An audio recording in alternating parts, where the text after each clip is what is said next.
regular duel with a ton of flashback and backstory inside?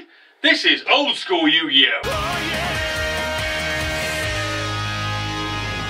Hey guys, xthedarkone here with another review of Yu-Gi-Oh! VRains Turn 18. So let's hop onto this Vrain train, talk about Yu-Gi-Oh! Turn 18, VRains 18, Turn 18, that one, the wound etched deep in his heart, or something like that. I can't remember the name, it'll be in the title. Let's talk about it. So, yeah, as the episode ended, we had Zyzen prepared to be like, yo, playmaker, yo. And this duel, the first thing we see them all gathered there. Blue Angel pops in. She's like sneaking. She's caught up to the party, and she's kind of sneaking into the shadows and the bracken. She's kind of looking around, peering. And then Playmaker's like, "What are you guys doing here? Wait, what are you guys doing here?" So Playmaker's like, "Oh, I see. Oh, I was just a decoy, was I? Was that what it was? I was a decoy. Oh, was I was a decoy. Was I a decoy? I better not have been a fucking decoy." Fucking Ignis pops up and he's like, "Oh, she must have lost on purpose." And she just, Ghost Girl's just there like, nah. I mean, if I won, I'd have got the Ignis. If I'd have lost, I lost. So I came up with this heist. And Ignis is like, she's a clever girl. This girl here, this one, clever. This is one. She's a cunning one. She's tricky. Playmaker, tricky dicky, this one. Zyzen is then like, "Look, I've looked at the information. Playmaker, I know what happened 10 years ago. I know what happened to you. You must be one of those victims of what happened 10 years ago. I know that shit." We then cut to Zyzen's replacement. That guy who keeps firing people. And he's like, "Alright, can't let these guys see. Right, everyone turn this shit off. I'll record it in my office." He then goes and he's basically just watching from the sidelines. And Zyzen's like, "Look, Playmaker, you need to step off. You need to back off. Here's the thing, Playmaker, right? You're a stupid little shitty kid, right? You don't know shit about dick, my friend. Give me the Ignis, right? Fuck off. Let the grown-ups deal with this. I'll go bring this all to light. I'll go sort this out. You don't have to worry about it, mate. I've got it sorted. Hand over Ignis to me. I'll figure it all out. I'll bring it all to light. Don't you worry." And Ghost Girl's like, he's not looking about, Playmaker. He lost his job. He got demoted because of what happened with Revolver. But he's still come and broke into here. He's not messing about. He's being serious. You better take it on. Playmaker's like, "You can go fuck yourself, mate. This is my show. I'm the main character. 1, I will discover what happened 10 years ago. 2, ain't none of your fucking business. And 3, if you want to stop me, you know what you got to do." Zyzen's like, "Yeah, I got to duel you. Yeah, I know I got to duel you. That's the whole premise of the show. I know I got to duel you." He's like, is that the way it's going to be? Fine, I challenge you to a duel." And then Ghost Girl's like, "I can't know this was going to happen." It's like, yeah, we all knew this was going to happen, Ghost Girl. Come on. So the duel starts, and Zyzen starts off with a face-down monster, which is very rare in the Yu-Gi-Oh! Like, whenever it's a face-down monster, it's obviously going to have a flip effect because they never set cards face down unless they're flip effects. That's something I've never understood about the show. It's just like, because in the show, monsters can be summoned in defense position. So when a card is put face down in defense mode, you're like, right, it's clearly a flip effect monster. Why would you put it face down otherwise? So I've never understood why that's kind of been a thing and why they do it. But yeah, he sets the card face down and it lets him special summon this other card, this Gardener card. It's got 2300 defense. It's pretty beefy. Summons that and he's like, right, you go. Playmaker's turn. He cybursts like a mother bitch. Gets out Decode Talker. Powers it up.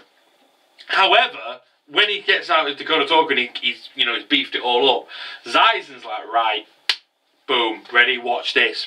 That card gets tributed, because like, yeah, when my opponent link summons, I can tribute this guy, fuck him off, and summon a new card. I think they're called pin Tettles or something, I don't know, or 10 Piddles, or whatever. But he summons this one, this hound, comes in, big beast he is, and he comes in and he's like, right, this guy, he will fuck your link monsters up. What he does is, I think it's like a monster loses attack based on how many monsters, all monsters lose an attack based on how many monsters are linked to it or something. So everything got decreased and he was like, bugger, yeah, I've just messed you up, mate. I've just messed you up. And Playmaker's like, you know what then, fine. I'll do another link summon. So he link summons this new card. I think it's a new card. I've not seen it before. That links to Playmaker's card and it powers it up.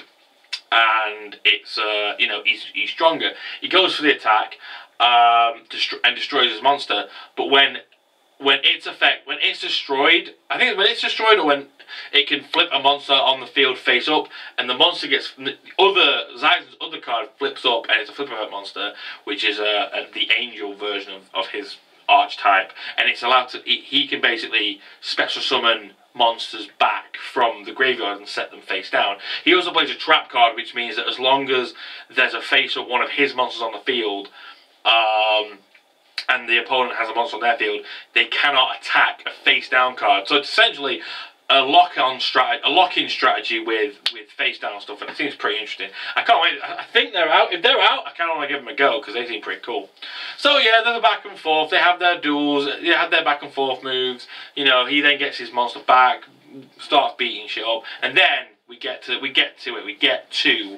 backstory, the flashback. He's like, Playmaker, listen, Playmaker, just listen for a second, right?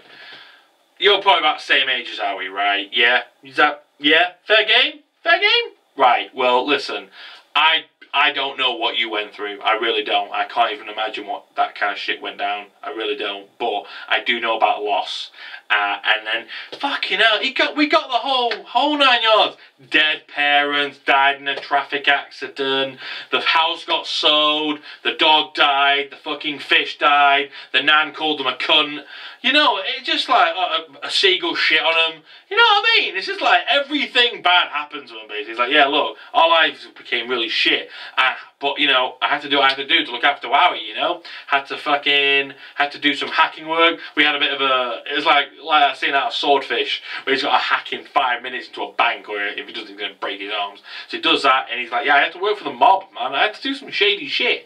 I had to do some really, you know, bad shit to get, you know, to save Howie. And, you know, and he's like, look, if anything ever happened to Howie, if she ever got kidnapped, or if she ever, you know, whatever, if shit happened to her, or if it happened to her, my spirits would be broken. It's like my spirits would be broken. But then Yusuke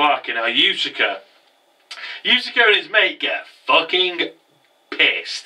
They're like, fuck you, mate. You don't know nothing about me, Zyzen. You don't know anything about me. You're probably a good guy, but you don't know shit. So, no. I'm not backing down. I'm not stopping. I'm gonna kick your ass just for insulting me right now. Go fuck yourself. So they just fucking go off, and then Zyzen knocks his duel. You know, tries to get his duel out. Playmaker gets the moves carry on, and then you know Zyzen. I can't remember what he does. He powers up his monster again, and wipes it and goes to attack and does that. However, at the end, then we get, you know, the duels just carries on, some good turns. I don't want to ruin it. I kind of feel like I don't want to go into too much detail about the duel. I think if you've either seen the duel so you know, or if you haven't seen it, you know, I don't want to take away the experience of you seeing how the move goes. But the duels go, and then episode ends with Playmaker summoning Firewall Dragon. Shit's about to go down. Shit is about to go down. I'm interested. And that was the episode. We got Firewall Dragon, and then cut. Credits. And that was it. As far as duels go, pretty bog standard. We got a lot of dueling done. It was nice seeing a bit more backstory with Zyzen and Aoi. You know, I'm more convinced they're not villains. They're really not. I mean, especially Zyzen. He's really he just wants to do right by his sister. So I'm really curious about what he's learned that makes him want to stop Playmaker. Like, I think maybe he wants to stop Playmaker because maybe he's worried about Playmaker might discover the truth, and he might not want to discover the truth. He might be one of those like, look, if you discover this, you're not gonna like it. I'm just warning you. I'm just warning you. Overall, it was a very good episode. I mean, again, it was old school Yu-Gi-Oh! We had the duel. We had a lot of dueling in there, and we did have storytelling and drama, and you know, we had some backstory and flashbacks.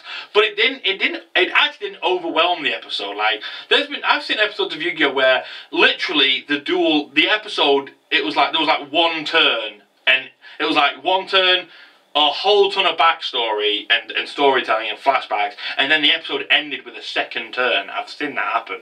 But we didn't get that. We got a few turns on both sides. Both pre-established their dueling prowess against each other. You know, Zeisen's deck's quite interesting. It seems to be made specially, not specially for, but its power comes out when it's facing link monsters. So definitely an Achilles heel for Playmaker. So it's going to be interesting to see how that all plays out and how Firewall's going to play into his strategy. But overall, it was a fine episode. I'm not as emotionally invested yet in the show as I want to be, and I think that's a problem with this series. I'm watching it, I'm enjoying it, but I'm just not like, I don't care what happens to them. Revolver, I love to bits, and I want to see more Revolver, but I'm not invested in these characters right now. We watched an anime recently called Ancient Bride Magus. 3 episodes in. There's only 3 episodes, and I'm already emotionally invested in all those characters. I don't give 2 shits about any of the characters of this. I like them, and I like some and dislike others, but I'm not Playmaker could die in the next episode, and I'd be like, oh, Playmaker died, that's a bit of a shocker. But I wouldn't care. It wouldn't upset me. I'm not invested in their futures at the moment. So I think that the show needs to go a bit further in that regard. But other than that, it's doing alright. It is doing okay. I'm not hating it. It's doing alright. It's keeping steady. Yeah. So that's all we got time for today, guys. Thanks for joining. I'll see you all next week, and just, you know, keep being fucking X. Bye-bye.